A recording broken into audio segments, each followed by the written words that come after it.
So you're thinking about starting a membership site, but you may not know where to start, or you might just want to know what it looks like, what it takes.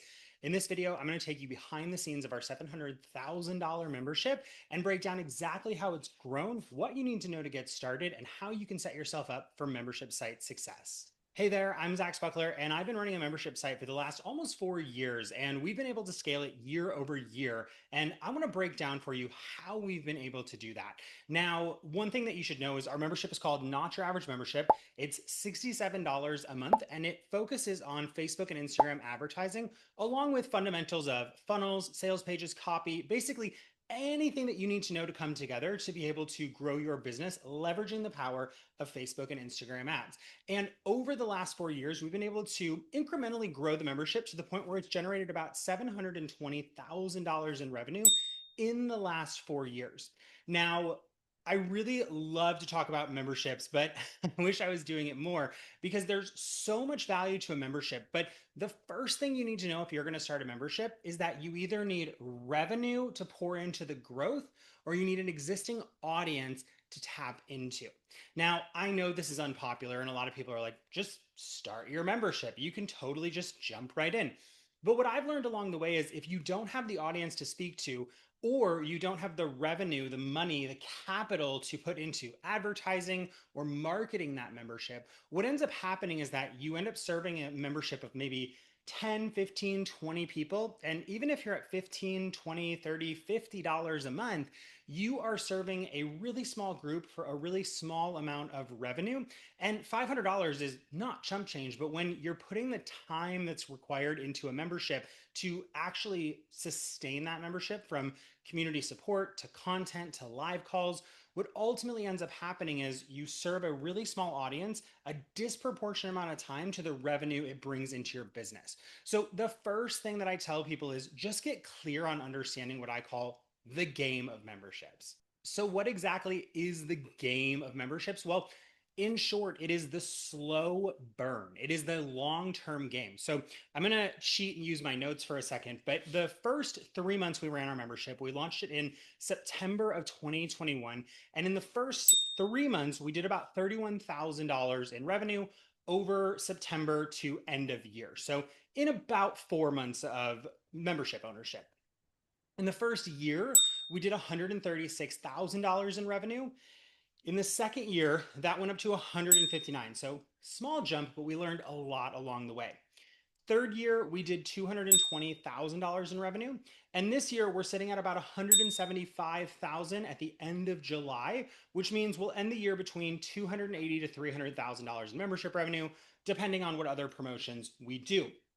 So why am I telling you that? Because I think sometimes with membership sites, there's this expectation that you're just like going to get in and build this membership. But the one thing I want to draw your attention to is that from year one to year two, we didn't see that much growth.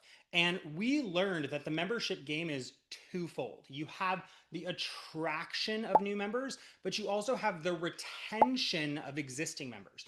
You're not just going to start your membership and everyone stays forever. You have to realize that you have churn.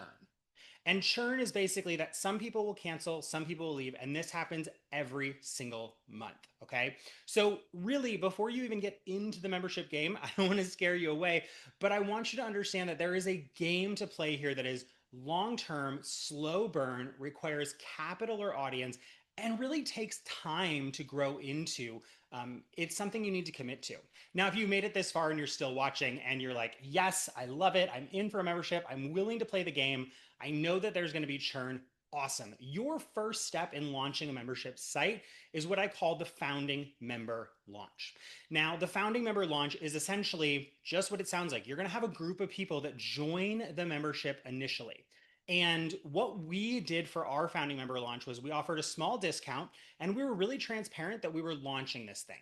And I think it's really important. This is where it helps to have an audience is be transparent in why are you launching this membership? What's the mission? What's the message? What's the goal?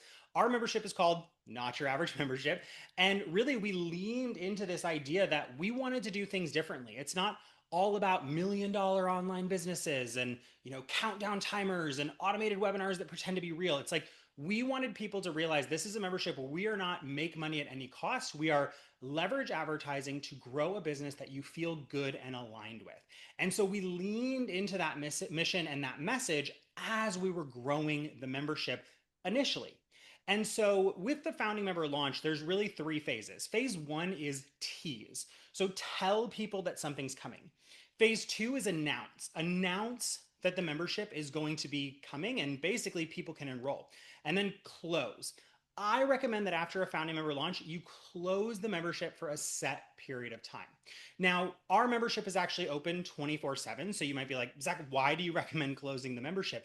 Well, there's one thing that I learned a really long time ago when I started my membership that I wish I knew now. So after the founding member launch, the first month of our membership, we, after month one, lost 20% of the people that joined our membership. 20% of people that were in the membership churned out and didn't come back for a second month.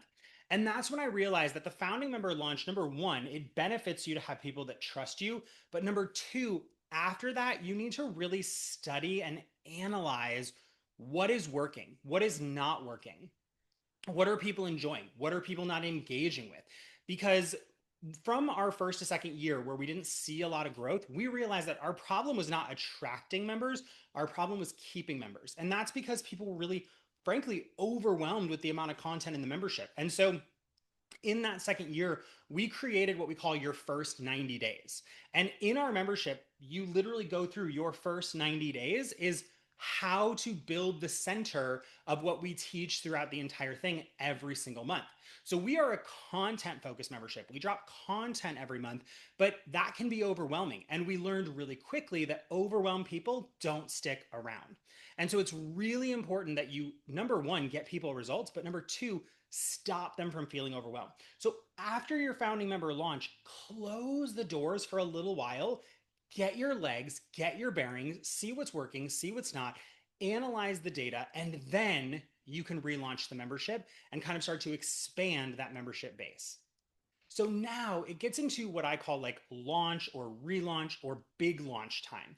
And this is where you're going to do the really big stuff, the webinars, the challenges, the video series, the time-based launches, the wait list. Like this is where you pull out the bells and whistles. But remember, up to this point, you've been nurturing and engaging your founding members. You've been figuring out what they like. You hopefully have learned what do they love, what do they hate, and you've refined that messaging to go into the pitch in your launch. And so we do a 5-day challenge. We call it a boot camp, and it's our Facebook and Instagram ads for list building boot camp. And the reason that works so well is in your first 90 days in the membership, the first 30 days is about growing your email list with Facebook ads, right? And so we really precede what they need to be successful in the membership through a 5-day live challenge. And that has been wildly successful. We usually add 100 to 150 new members to our membership every time we do that boot camp. And that is a whole nother topic for a whole nother video, how we run our boot camps. But just understand that you want to do a launch to bring your people in. I wanted to also note that when you launch your membership, it's really important that you track everything. One of the things that I faltered on early on in my online business was I didn't track well enough. I thought, oh, if things go well, we bring in money. If things don't go well, we don't bring in money. But what I started realizing was that tracking metrics throughout my launches made them more scalable and repeatable. So now when we go into a Facebook and Instagram ads bootcamp, when we go into our challenge, we've done it multiple times, but we know what to expect for conversion rates, upsell take rates, sales page conversion rates, membership conversion rates. Because if you don't track those numbers, what happens is the next time you go to launch, you are essentially flying blind. You're kind of saying like, oh, I hope this works, but I don't know if it will. Whereas we don't necessarily know it's going to work, but we're making educated inferences based on statistical data and analysis. Now, it sounds more complicated than it is. At its very foundation, you should be tracking, if you run ads, what does it cost to get somebody in your launch? What is that person worth to your launch? And ultimately, what is the launch converting at? So you can math out what you need to spend to hit your goals if you can spend to meet your goals and what your goals should be based on the budget you're working with for your marketing. So it's really important that you track everything.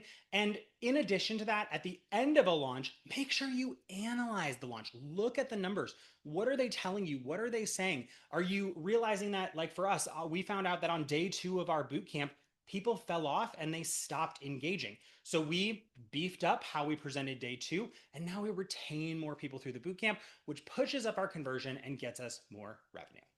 Okay, so not to sound like a broken record, but after you launch, if you want to close your membership, you can. I think there's pros and cons to an open membership. I think there's pros and cons to a closed membership, right? Closed, there's more urgency. People want to buy. Open all the time, people don't feel that like burn to enroll, right? But after your launch, just like we did after our founding member launch, after the first big launch where you bring people in, you're going to have more colder audiences in there. And so you want to do the same thing. What are people loving? What are people hating? What are people engaging with? What are people not engaging with? You want to go through your content and see what is sticky, right? Literally go into your hosting platform for your membership and look at what videos are people watching? What are people watching the most? What are people watching the least? What do people like? Survey your members, ask them what they want to see.